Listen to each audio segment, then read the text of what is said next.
नमस्कार दोस्तों। तो हम फिर से आ गए हैं आपके सामने अगला चैप्टर को लेकर के।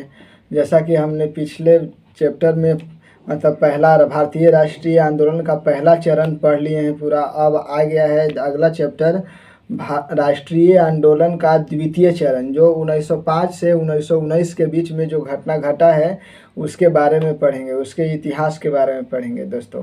तो जैसा कि आपने पिछले वीडियो में जैसा आपने पढ़ा, देखा और कमेंट किया है बहुत सारे, उसके हिसाब से आप कमेंट करते रहिए जो आपको याद है पहले से वो, और आप सुनते हैं प्लस आप इधर बुक दिख रहा है आपको, बुक का पेज पढ़ते भी हैं तो आपको ज़्यादा आपको समझ होता है। ठीक है, मल्टीपल डायरेक्शन में ब्रेन काम करता है। चलिए तो बिना देर किए हुए स्टार्ट करते हैं दोस्तों वीडियो को। तो आपको बताना है कि इसे अगला है 1905 में जो घटना घटा था बंगाल विभाजन, तो उसके बारे में। तो अगला क्वेश्चन है दोस्तों कि बताना है आपको कि बंगाल विभाजन का निर्णय 1905 में लिया गया था तो किसके द्वारा लिया गया था।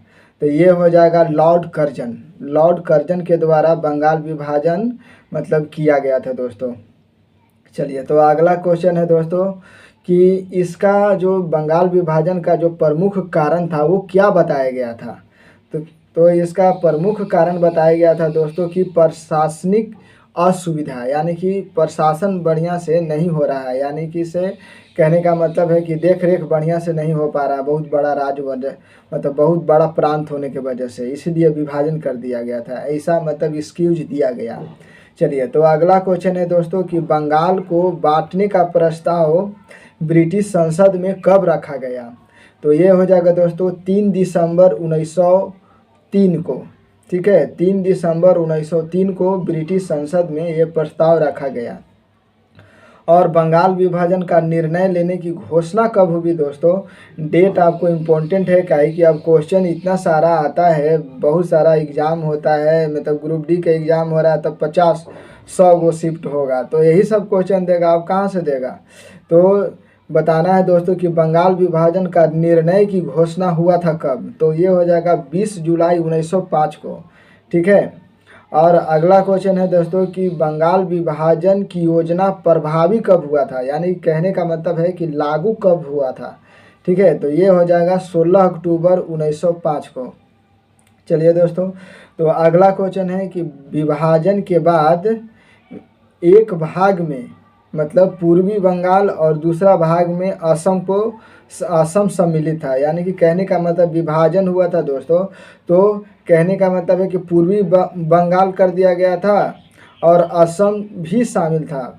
सॉरी, कहने का मतलब है कि विभाजन किया गया था तो बंगाल उधर था, बंगाल में असम भी था, और इधर कर दिया गया था जिसमें बिहार था, उड़ीसा था, है ना, और इधर जो छोटा मोटा जो बंगाल है इधर पश्चिम बंगाल इधर ये वाला था दोस्तों। चलिए तो इसका बताना है कि जो पूर्वी बंगाल था, जो अभी हाल में अभी बांग्लादेश बन गया है अभी के प्रेजेंट में, जो पूर्वी बंगाल था उसका राजधानी कहाँ था।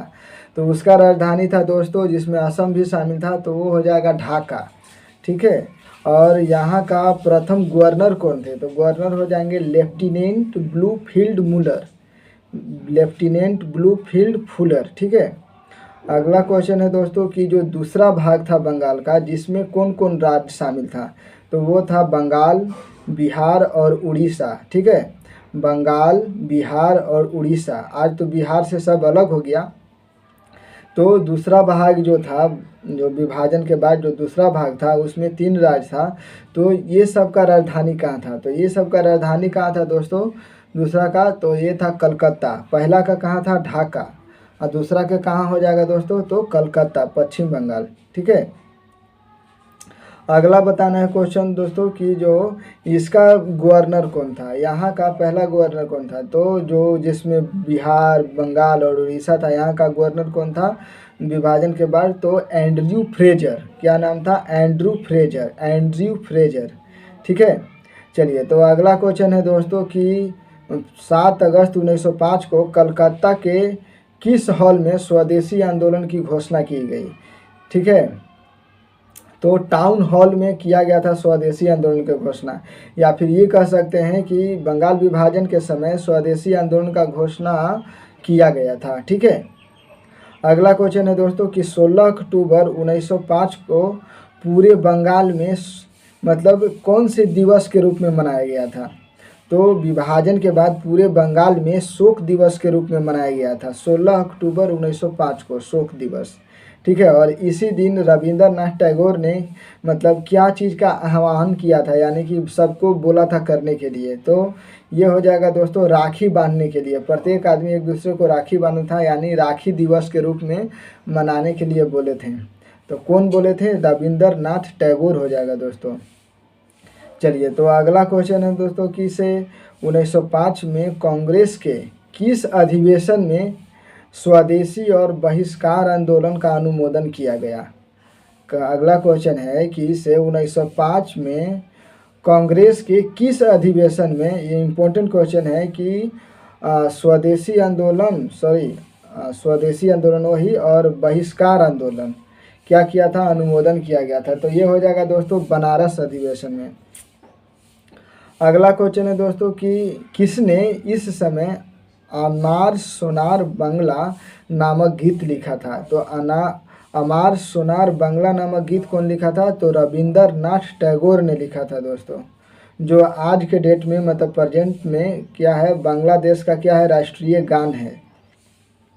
चलिए, तो अगला क्वेश्चन है दोस्तों कि और किसने 1906 में भारतीय प्रचाय कला संस्था की स्थापना किया था? भारतीय प्रचाय कला संस्था के स्थापना किया था किसने?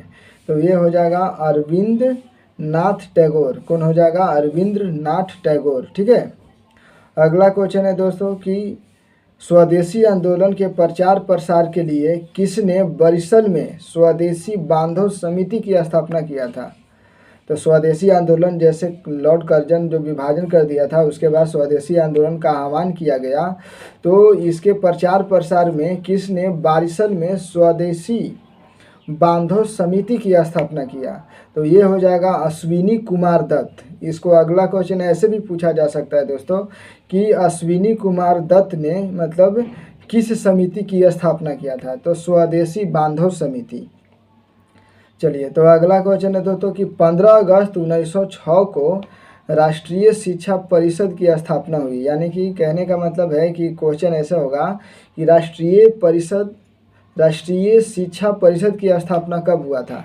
तो 15 अगस्त 1906 को, ये इम्पोर्टेंट है। और आचार्य प्रफुल्ल चंद्र राय ने बंगाल केमिकल स्वदेशी स्टोर खोला, यानी कि स्वदेशी स्टोर कौन खोला था? केमिकल्स यानी कि दवाई वाला।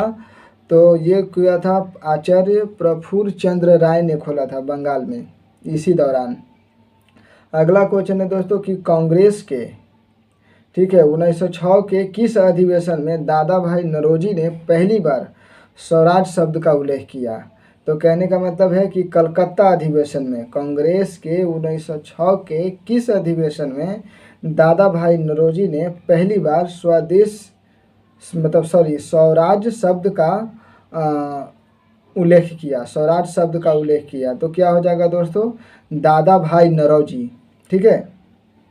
अगला क्वेश्चन है कि किस शब्द का पहली बार प्रयोग स्वामी दयानंद सरस्वती ने किया? किस शब्द का पहली बार प्रयोग स्वामी दयानंद सरस्वती ने किया? तो ये हो जाएगा दोस्तों स्वराज शब्द का।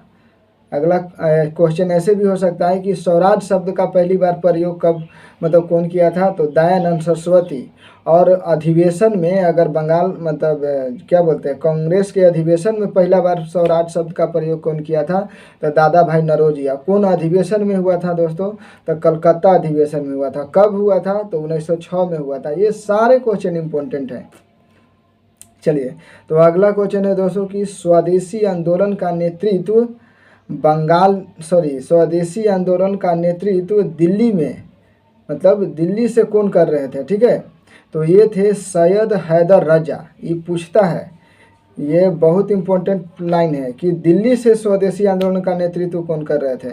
तो सैयद हैदर रजा। और मद्रास से कौन कर रहे थे? तो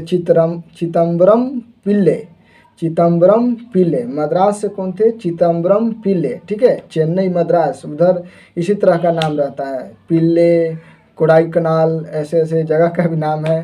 ठीक है, तो अगला है दोस्तों कि से स्वदेशी आंदोलन का नेतृत्व पुणे यानी कि मुंबई महाराष्ट्र यहाँ से कौन कर रहे थे? तो तिलक कर रहे थे, बाल गंगाधर तिलक। ठीक है, तो पंजाब से कौन कर रहे थे स्वदेशी आंदोलन का नेतृत्व कौन कर रहे थे दोस्तों?